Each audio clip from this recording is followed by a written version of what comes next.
Madame, Monsieur, bonsoir. Merci de nous accueillir chez vous pour cette tranche d'information bilingue. Good evening, Innocent Azer. Good evening to you, Chrissy Mabanda. Good evening to you as well, viewers. Thanks for joining us in this edition of the 8 p.m. Bilingue newscast on Équinoxe television. In our top stories, the 5 priests, a reverend sister and other Christians who were abducted on September 16, 2022 have been freed by their abductors after spending 5 weeks in their captivity.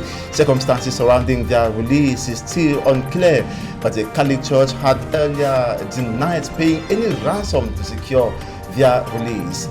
Bambuto's Football Club becomes the pioneer winner of the first ever Super Cup that plays in the Republic of Cameroon. This as they beat Cotonsport of Garoua 1-0 in the nation's political capital, Yaoundé, in the first ever Super Cup to be played or organized in the Republic of Cameroon. We'll be telling you in this newscast how it is the first ever major trophy to be lifted by Bambuto's Football Club after 56 years. Les otages d'un champ sont enfin libres. Enlevés par les miliciens séparatistes, ces membres de l'église catholique Sainte-Marie d'un champ dans le département de la Manfée ont retrouvé leur famille après avoir passé près d'un mois en captivité. L'exploitation et la commercialisation illicite des produits pétroliers provoquent la colère des pouvoirs publics dans la région de l'Est du pays. Une opération a permis de mettre la main sur un important stock de carburant. Le développement de ces titres dans cette édition du journal.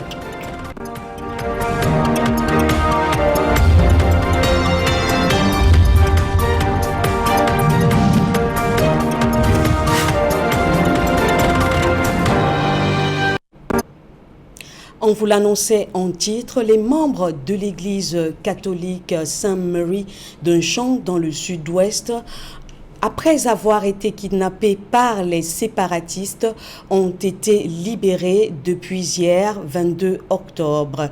Il s'agit de 5 prêtres, d'une religieuse, de 2 laïcs et d'un catéchiste.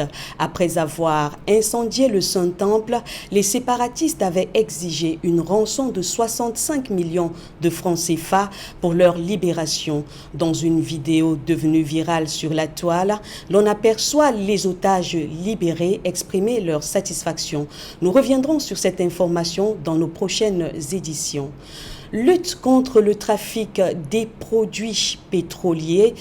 13 000 litres de carburant saisis dans la région de l'Est du pays. Il s'agit d'une opération de filature de la Brigade nationale de lutte contre la fraude des produits pétroliers du ministère de l'Eau et de l'Énergie. Voyons cela avec Benjamin et Sam. C'est dans la localité de Tongongadima, sur l'axe routier Bertois-Garoboulaye, que cet important butin a été saisi. Il s'agit de 12 000 litres de produits pétroliers illicites. Le trafic prend de l'ampleur dans la région de l'Est, d'où la détermination du ministère de l'Eau et de l'Énergie à tordre le cou aux contrebandiers.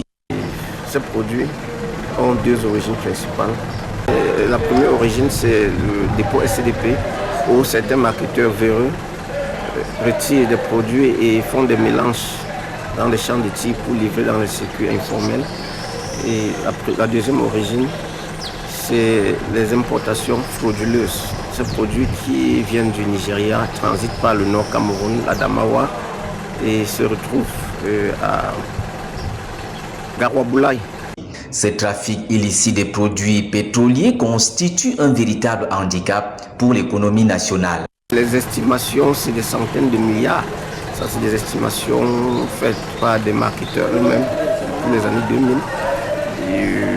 Aujourd'hui, avec l'augmentation des cours du pétrole, ces estimations vont également de manière exponentielle. Parce que vous savez, c'est des produits subventionnés par l'État. Or, il se trouve que ces pratiques vont plutôt à l'encontre du bénéfice que l'État pourrait avoir pour compenser le manque à gagner. Des produits jugés dangereux pour la population et les mains inexpertes. Ces produits sont hautement inflammables. Donc séjourner à côté de ces produits est un risque dangereux pour les populations riveraines. Les produits ainsi saisis seront testés afin de décider de leur sort. Ces produits sont acheminés immédiatement dans le dépôt SDP et les tests qualitatifs vont être procédés pour pouvoir connaître le sort. Si ces produits sont de qualité appréciable, ils vont être vendus au marketeur agréé. Et si ces produits sont de mauvaise qualité, ils vont être détruits. La Brigade nationale de contrôle des produits pétroliers invite les trafiquants véreux à se conformer à la réglementation afin d'éviter la rigueur de la loi. Renforcer les liens entre le monde des entreprises et les milieux universitaires, telle est la résolution d'une rencontre qui a réuni les cadres d'entreprises et les responsables du secteur privé dans la ville de Douala. Quelle est la réelle place de la formation professionnelle au Cameroun? La réponse dans ce reportage signé Achille Kamga. Selon les données officielles, la formation professionnelle occupe à peine 2% du cursus scolaire au Cameroun. Un indicateur d'une orientation peu apte à fournir au monde de l'entreprise les ressources humaines qualifiées. Pour fournir aux entreprises nationales et internationales des cadres aptes à relever les défis de management, l'État du Cameroun a lancé en 1979 l'École supérieure des sciences économiques et commerciales. Mais ces produits sont rares à la tête des entreprises publiques et parapubliques au Cameroun. Les diplômés de l'ESSEC sont un vivier de compétences plurielles et pluridisciplinaires intarissables. Donc, les opérateurs économiques, l'État du Cameroun et tout le monde peut se servir sans arrêt.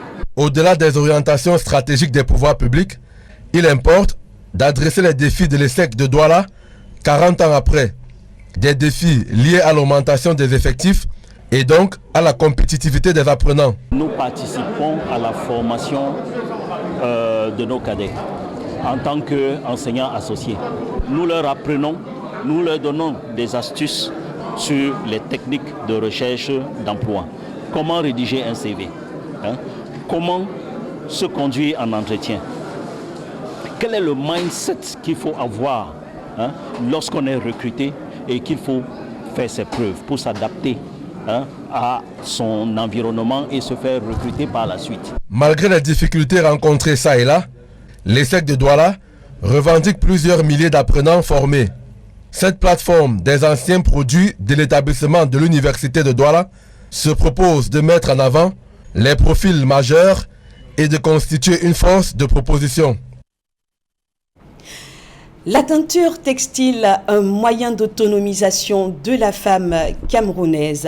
À travers cette activité, les femmes en général et les femmes déplacées internes en particulier peuvent désormais se prendre en charge. Les techniques de la teinture textile avec Vivien Tonfac.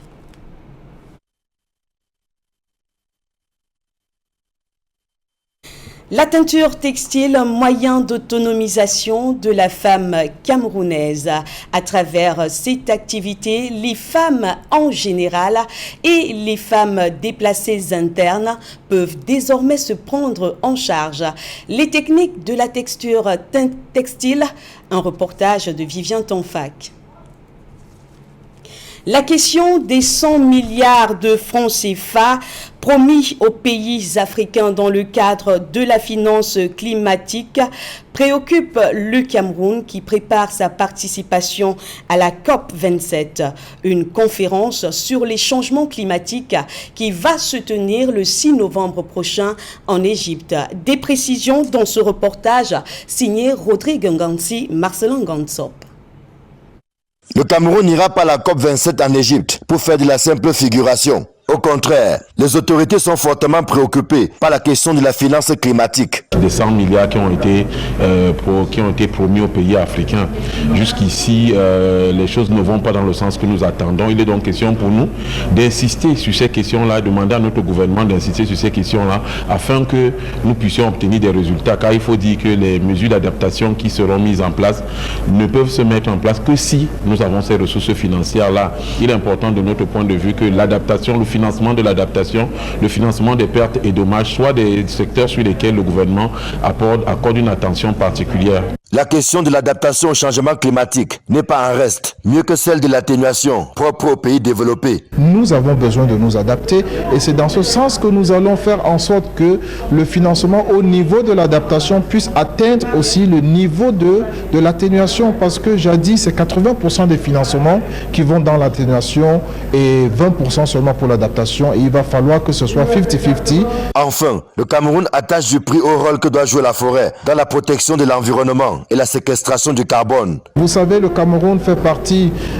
du bassin du Congo, de l'espace Comifac. Nous avons le second poumon écologique mondial. Notre forêt joue un rôle important dans la viabilisation de l'environnement et il va falloir que pendant cette COP-là, nous mettons cela sur la table pour que le rôle que notre forêt joue soit véritablement valorisé et apporter, n'est-ce pas, des bénéfices à nos pays. Au regard de ces défis, et pas des moindres, il était important que la délégation camerounaise affûte ses armes pour parler d'une seule et même voix le moment venu. Il est important que nous nous asseyons, toutes les parties prenantes, les ministères, les institutions de recherche, la société civile, les partenaires techniques au développement. Donc c'est important de rassembler tout le monde, de partager les avis, de partager déjà les éléments majeurs ou encore les principaux enjeux de cette COP-là, pour que au sortir d'ici, que la délégation camerounaise soit outillée, véritablement outillée pour affronter les autres parties. Notons que la conférence mondiale sur le climat se tiendra à Sharm el-Sheikh en Égypte du 6 au 18 novembre prochain. C'est un tournant décisif vers l'implémentation de l'accord de Paris. Le Sénégal, autant pour moi, a frappé un grand coup pour sa première Coupe du Monde en Corée et au Japon 2002 en se hissant. Je viens de mettre un terme à cette première partie de votre journal en langue française. La suite de cette édition, c'est en langue anglaise avec Innocent Azer. Once more, good evening, Innocent Azer. Good evening once more, Christine Babanda. Good evening once more to you as well, viewers. Thanks for joining us in the second segment of this newscast. After spending 5 weeks in the captivity of separatist fighters in the Manu division of the southwest region of Cameroon, the 5 priests, Father Elias Okori, Father Barnabas Ashu, Father Cornelius Jingwa, Father Jacob Francis Nwebegu, Father Emmanuel Saba, the Reverend Sister Jacinta Odega, an assistant catechist in Camp Patrick Osan, with 2 other Christians, Blanche Brides and Madame Kelechuku, finally regained their freedom in a 45-second video circulated on October 19. On social media, the abductees were seen pleading with the Catholic Church to secure their release. Father Jingwa, one of the abductees in the video, revealed their miserable condition and pleaded with Bishop Aloysius Fondong Bangalo to do everything to secure their release. Meantime, circumstances surrounding their freedom is still unclear. However, the Catholic Church had refused to pay the ransom demanded by the abductors. In a short video, the released priests say their abductors did not take any ransom and that they were treated well. It is also unclear if they were obliged by abductors to make these statements. It should be remembered they were abducted. That was September 16, 2022 in Chang, in the Manfi Diocese Manu division of the southwest region of the country, by armed men suspected to be separatist fighters who set ablaze the St. Mary Catholic Church. And here in the littoral region, the economic capital Douala, we take you to the Lakentini Hospital to show you the deplorable condition of some patients who have been retained by the hospital staff over unpaid bills. The patients are pleading for help. Details in this report by our reporter Anabila. These ladies, about 10 of them, are being kept here at the Lakentini Hospital. Most of them nursing mothers, so they are retained because it's been difficult for them to clear off their hospital bills. This woman has been here for 5 months, even after more than half of her debt has been paid. I gave birth through a C-section. I have paid a greater part of my bills. My problem is that I can't eat well. My baby also can't feed well. I also left other kids at home. In another word, young women kept here include students. This young girl explains she was hospitalized months back with a bill of 700,000 francs. Her parents have paid part, but 150,000 is still unsettled. She has to stay here until all the bill is cleared. Ce que je pouvais payer, il reste le reste c'est 150 000. Donc maintenant ils m'ont retenu ici à cause d'une facture de 150 000. Retaining patients in hospitals, especially public hospitals, over unpaid bills is strictly forbidden by the Ministry of Public Health. The act is against social justice and the vision of the Health Ministry.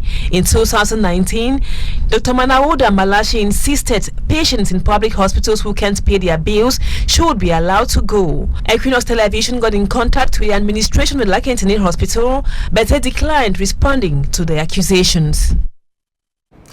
The resources or forest resources are being exploited, but no development follows. This is the complaint raised by the population of Babong in the Mongo division of the Littoral region. They expressed this frustration, indicating that foreign companies keep exploiting their forest resources but are not doing anything to develop their locality. Details with Malak Glory. Babong, a locality in the Mongo division of the Littoral region, is rich in forest resources but poor in social amenities. According to the locals, this forest for several years has been exploited by national and international companies without contributing to the development of the community.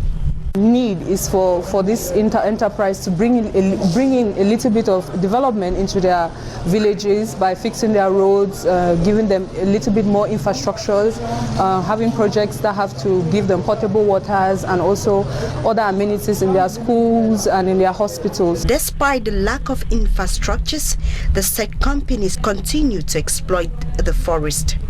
The locals would have none of it. They are putting up a stiff resistance against a forest exploiter who just arrived the village. Je vois qu'on n'a pas profité grand-chose. The Babong people are suffering. We don't have good roads. We are cut off from the rest of the world. Alors que nous sommes presque à 21 km de notre arrondissement, le chef de notre arrondissement, Loum. Babong villagers, mostly farmers, say they can't transport their product to town due to the bad roads. The local authorities want the exploiting companies to collaborate with the population and make better their living conditions. Some members of the Aqua Roya family want King Zika Luis to step down or to stop presiding over traditional matters. They do not recognize him as the legitimate king of the Aqua clan.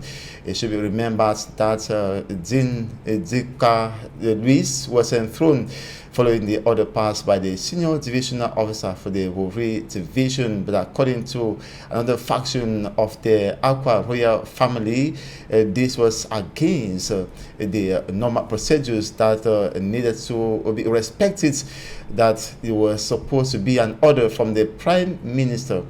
Details in this report compiled by Lucy Liango. Some natives of Aqua in Douala are discontented.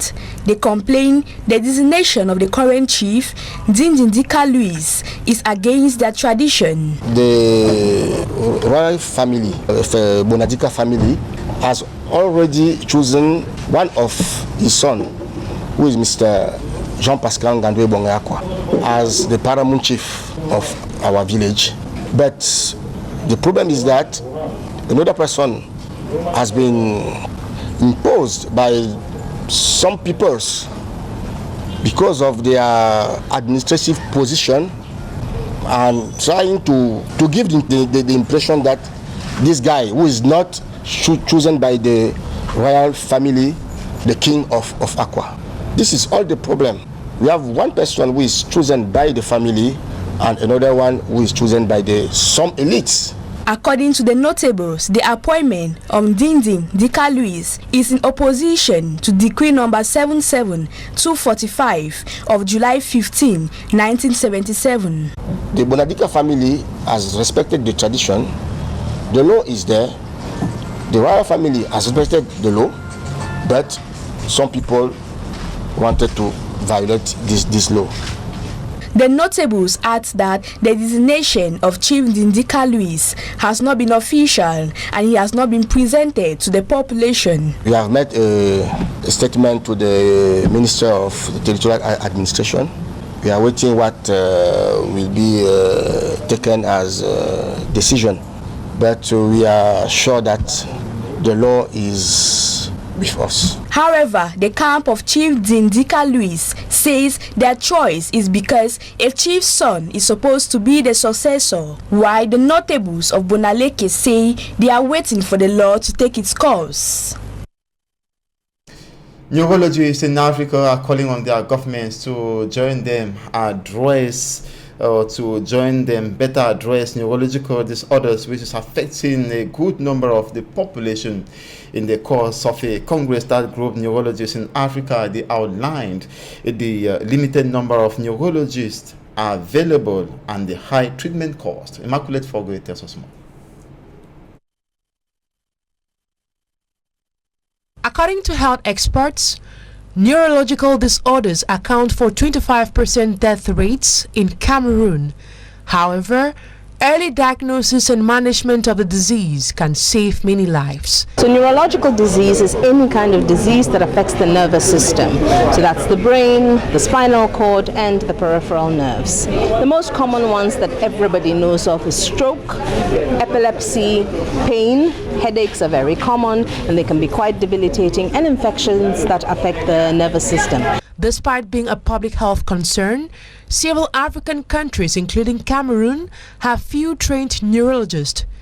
Cameroon, for example, has just 25 neurologists to handle over 25 million inhabitants, a number which is far below the required standard recommended by the World Health Organization. The biggest challenge is that there are so few of us, and the tools that we need to practice effectively are hard to get and often very expensive, which means that the people who have neurological disease have challenges, one, finding us because there are so few of us, and when they do get us, some of the things that they need in terms of medication, tests, investigations are often beyond their means.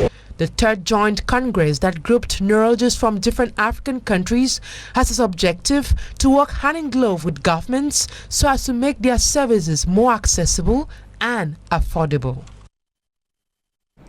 And now in sports, the victory dust is yet to settle in the camp of Bambutos Football Club of Bunda in the West region as the players and fans still jubilate and whisper from ear to ear the 1-0 win over Cotonsport of Garoua in the first ever Super Cup that played yesterday in the nation's political capital, Yaoundé.